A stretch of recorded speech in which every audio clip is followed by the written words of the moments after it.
자녀들아, 이제 그의 안에 거하라. 이는 주께서 나타내신 바 되면 그가 강림하실 때 우리로 담대함을 얻어 그 앞에서 부끄럽지 않게 하려 함이라. 너희가 그가 의로우신 줄을 알면 의를 행하는 자마다 그에게서 난 줄을 알리라. 보라, 아버지께서 어떠한 사랑을 우리에게 베푸사 하나님의 자녀라 일컬음을 받게 하셨는가. 우리가 그러하도다. 그러므로 세상이 우리를 알지 못함은 그를 알지 못함이라. 사랑하는 자들아, 우리가 지금은 하나님의 자녀라. 장래 어떻게 될지는 아직 나타나지 아니하였으나 그가 나타나시면 우리가 그와 같을 줄을 아는 것은 그의 참모습 그대로 볼 것이기 때문이니, 주를 향하여 이 소망을 가진 자마다 그의 깨끗하심과 같이 자기를 깨끗하게 하느니라.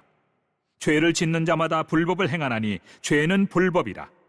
그가 우리 죄를 없애려고 나타나신 것을 너희가 아나니 그에게는 죄가 없느니라. 그 안에 거하는 자마다 범죄하지 아니하나니 범죄하는 자마다 그를 보지도 못하였고 그를 알지도 못하였느니라. 자녀들아, 아무도 너희를 미혹하지 못하게 하라. 의를 행하는 자는 그의 의로우심과 같이 의롭고 죄를 짓는 자는 마귀에게 속하나니 마귀는 처음부터 범죄함이라. 하나님의 아들이 나타나신 것은 마귀의 일을 멸하려 하심이라. 하나님께로부터 난 자마다 죄를 짓지 아니하나니 이는 하나님의 씨가 그의 속에 거함이요 그도 범죄하지 못하는 것은 하나님께로부터 났습니다. 이러므로 하나님의 자녀들과 마귀의 자녀들이 드러나나니 무릇 의를 행하지 아니하는 자나 또는 그 형제를 사랑하지 아니하는 자는 하나님께 속하지 아니하니라. 오늘 아침에 주시는 말씀은 요한 1서 2장 28절부터 3장 10절까지 말씀입니다. 사도 요한은 오늘 본문의 말씀을 통하여 그리스도인과 그렇지 않은 비그리스도인들에 대하여 대조하는 방식으로 설명하고 있습니다. 그리스도인들은 하나님의 자녀들입니다. 하나님의 자녀들이고 그리고 그렇지 않은 비그리스도인들은 마귀의 자녀라고 그렇게 분명히 대조하고 있습니다. 하나님의 자녀들과 마귀의 자녀들과의 그 차이점을 오늘 본문을 통해서 이야기하고 있습니다. 어떤 사람이 말하기를 이 세상에는 두 종류의 사람이 있는데 첫 번째는 회개하는 죄인과 회개하지 않는 죄인이 있다라고 그렇게 말했다고 합니다. 이 세상에는 그리스도인이든지 그리스도인이 아니든지 할 것 없이 모두 죄를 지을 수 있고 죄 가운데 있다라고 사실을 그렇게 보여주고 있는 것입니다. 그런데 이렇다면 모두가 죄를 짓고 있다면 그리스도인과 그렇지 않은 비그리스도인들과의 차이가 무엇인가 라고 하는 질문을 할 수가 있을 것입니다. 그 이야기로 본문에서 잘 이야기하고 있습니다. 먼저 28절부터 3장 3절까지 이런 본문들의 말씀을 보면 그리스도인들이 어떤 사람인지에 대해서 잘 이야기하고 있는데, 그리스도인들은요, 먼저 29절 말씀에 보면 너희가 그가 의로우신 줄 알면, 하나님과 예수님이 의로우신 분이신 줄 알면 의를 행하는 자마다 그에게서 난 줄 알리라 라고 이야기하는데, 그리스도인들의 특징이 무엇인가? 의를 행하는 사람이라 라고 이야기하고 있다는 것입니다. 뿐만 아니라 그리스도인들은 주를 향한 소망 때문에 그의 깨끗하심과 같이, 하나님의 의로우심과 거룩하심과 깨끗하심과 같이 자기를 깨끗하게 하는 사람이라고도 이야기하고 있다는 것입니다. 그리스도인은 죄를 짓지 않는 사람이 아닐 것입니다. 그럼에도 불구하고 그는 하나님을 향하여 소망을 가진 사람이고 28절의 표현에 의하면 주님 안에 거한 사람이기도 합니다. 주님 안에 거한 사람이라고 하는 것은 요한복음 15장을 연상시켜 주고 있습니다. 요한복음 15장 말씀을 기억하시겠습니까? 요한복음 15장 말씀에 보면 나의 안에 거하라라고 말씀하시면서 예수님 안에 거하는 것은 하나님의 사랑을 확신하고 하나님의 사랑 가운데 거하는 것이고, 또한 거기에서 더 나아가 하나님의 말씀을 행하고 살아가는 것, 그런 사람이 바로 그리스도 안에 거하는 사람이라고 이야기했죠. 그런 것처럼 예수 믿는 사람들은 하나님의 은혜에 따라서 선택받아 하나님 앞에 하나님 안에 있는 사람이고 그의 사랑 안에 거하는 사람이고 그의 사랑을 받아들이는 사람이고, 그리하여 그 하나님의 사랑과 그 하나님의 은총을 알기에 주를 향하여 우리도 현재는 우리가 어떻게 될지를, 마지막 때에는 장래에는 어떻게 될지는 알 수 없지만 우리가 그와 같을 줄 아는 것은 2절의 말씀이죠. 우리가 하나님과 예수님과 같게 되어줄 줄 아는 것은 그의 참모습 그대로 볼 것이기 때문이고 결국 이것이 그리스도인에게 소망이 되어 그의 깨끗하심과 같이 예수님의 거룩하심과 정결하심과 같이 깨끗하기를 힘쓰는 사람이 바로 그리스도인이다 라고 하는 것입니다. 예수 믿는 사람은 죄를 짓지 않는 사람이 아닙니다. 오늘 어떻게 보면 조금 여러분 오해할 법한 말이 있는데요.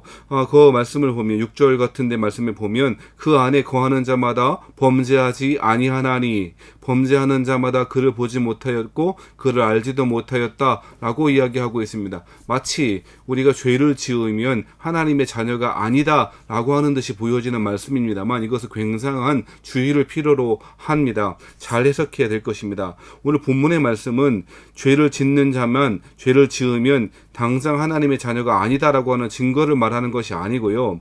죄를 짓다라고 하는 말, 자 6절 말씀에 죄를 짓다 범죄하는 자마다 라고 하는 말은요, 헬라어 말로 시제가 현재로 되어 있고요. 이것을 잘 번역하면 keeps on sinning, 즉 계속해서 죄 가운데 있는 것, 지속해서 죄 가운데 있는 것을 말하는 것입니다.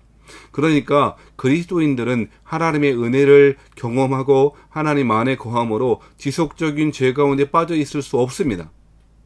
때때로 실수하고 넘어지고 죄를 짓습니다만 그 죄 때문에 아파하고 죄에 대해서 민감하게 생각하고 죄를 슬퍼하고 애통해합니다. 죄를 미워합니다. 왜 그렇습니까?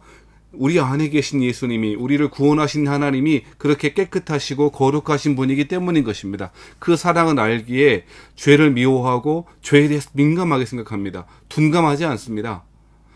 마치 등산할 때나 운동할 때에 작은 돌멩이 하나가 우리 운동화나 등산화 가운데 들어오면, 그 속에 들어오면 온동안 온몸이 아픈 것처럼 느껴지는 것처럼 작은 죄 때문에, 그 작은 죄라고 생각하는 그것들 때문에, 그 행동들, 그 마음 때문에 애통해하고 슬퍼합니다. 그것이 그리스도인이라고 하는 것입니다. 6절 말씀은 본질적으로 전제론적으로 우리가 하나님과 하나 되어 있으므로 계속적인 죄 가운데 빠져 있을 수 없다라는 사실을 잘 보여주고 있다는 것입니다.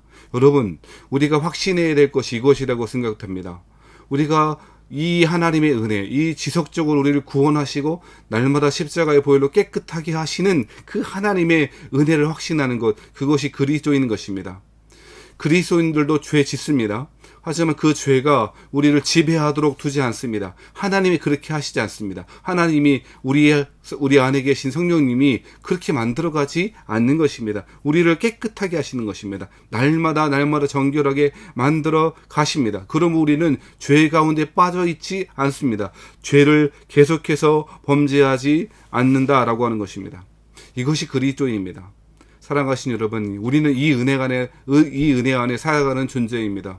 그러므로 죄를 미워하고 죄를 슬퍼하는 것은 당연합니다. 하지만 우리 안에 여전히 완전히 성화되지 못하고 거룩하게 되지 못하여 육신의 정욕 때문에, 안목의 정욕 때문에, 이생의 자랑들 때문에 넘어지는 일이 있다면 그것은 오히려 하나님의 은혜가 필요한 시점임을 알고 날마다 주님 앞에 나아가 주님의 사하심을, 그리스도의 십자가의 보혈을 의지하고 나아가시는 여러분 되어야 될 줄 믿습니다.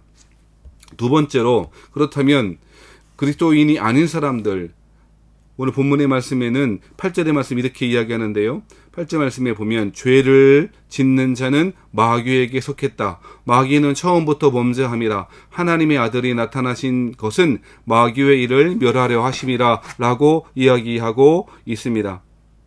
오늘 본문의 말씀에 보면 그리스도인이 아닌 사람들은 마귀에게 속한 사람이고 마귀는 처음부터 범죄하는 사람이므로 그 마귀에게 속한 사람들은 범죄하는 사람이고 하나님은 그 마귀의 일을 멸하시라고 오신 분이라 라고 이야기하고 있다는 것입니다. 그리스도인들은 하나님께로부터 난 자이므로 죄를 짓지 않습니다. 그것이 9절의 이야기죠. 이는 왜 그렇습니까? 하나님의 씨가 그의 속에 있기 때문입니다. 여기서 말하는 9절에 말하는 하나님의 씨라고 하는 것은요, 하나님의 성령, 하나님이 보내시고 예수님이 보내신 하나님의 영, 성령님을 가리키는 것일 수도 있고요. 또한 하나님의 말씀일 수도 있습니다. 둘 다 가능해 보입니다. 누가복음 8장 11절 말씀에 보면 씨 뿌리는 비유를 말씀하셨고, 거기에 씨라고 하는 것은 하나님의 말씀이다 라고 분명히 이야기했기 때문에 그렇습니다.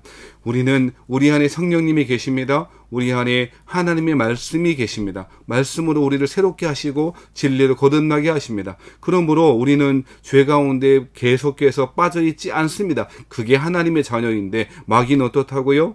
마귀의 자녀는, 세상 사람들은 하나님께 속한 사람이 아니고 마귀에게 엮여있는 사람이고 마귀의 종이기 때문에 그 죄 가운데 빠져 살며 그 죄의 영향력 가운데 살 수밖에 없는 사람이라고 대주에서 그렇게 설명하고 있다는 것입니다. 우리의 하나님은, 우리 예수님은 하나님의 아들이 나타나심은 이러한 마귀의 일을 멸하시기 위함이라고 분명히 이야기하고 있습니다. 그래서 10절 말씀에 보면 이러므로 하나님의 자녀들과 마귀의 자녀들이 드러난다라고 이야기합니다. 현재에는 섞여 있는 것 같고, 현재에는 어떤 사람이 참 하나님의 자녀들인지 어떤 사람이 마귀의 자녀들인지 섞여 있는 상태이기 때문에, 알곡과 가라지가 섞여 있는 상태이기 때문에 확실하게 알 수 없지만 그 드러나는 일이 있을 것이고, 그 드러난 일은 의를 행하는 자 그리스도인, 또 형제를 사랑하는 사람 그리스도인, 하지만 의를 행하지 않는 사람, 마귀에게 속한 사람, 형제를 사랑하지 않는 사람, 그 사람이야말로 마귀의 자녀들이라 10절에서 그렇게 설명하고 있다는 것입니다. 사랑하신 여러분, 우리도 죄에 짓습니다. 그 죄 때문에 슬퍼하고 애통합니다. 죄가 있다는 사실이 하나님의 자녀가 아니다라고 하는 말이 아닙니다. 그것이 아닙니다. 우리는 죄 가운데 빠져있지 않을 것이라고 설명했습니다. 왜요? 하나님이 우리 안에 계시기 때문에 그렇습니다. 말씀의 씨앗이 우리 안에, 하나님의 말씀의 씨앗이, 하나님의 성령님이 우리 안에 계시기 때문이라고 설명하고 있다는 것입니다. 이 소망을 가진 자마다 우리가 마지막에 변화되어 거룩하게 되어 성화되어 영화되어 주님 앞에 설 때에, 하나님 앞에 나아갈 때에, 하나님의 참 기쁨 가운데 참여하게 될 때에 우리는 우리의 이 소망, 그리스도를 보고 알고 교제하며 그 품에 안길 이 참 소망을 갖게 되어지고, 그 소망 가운데 우리는 우리를 깨끗하게 거룩한 신부로 만들어가며 살아갈 수가 있다고 설명합니다. 사랑하시는 성도 여러분, 2021년이 시작되었습니다. 올 한 해 가운데 거룩하고 하나님의 성령으로, 하나님의 말씀으로 날마다 승리하시는 여러분 되길 바랍니다. 하나님의 자녀됨을 확신하고 주의 말씀 가운데 날마다 형제를 사랑하며 의를 행하는 저와 여러분 되시기를 주의 이름으로 부탁합니다. 2021년 한 해가 복되기를 바라고 성령 충만한 한 해가 되시기를 바랍니다.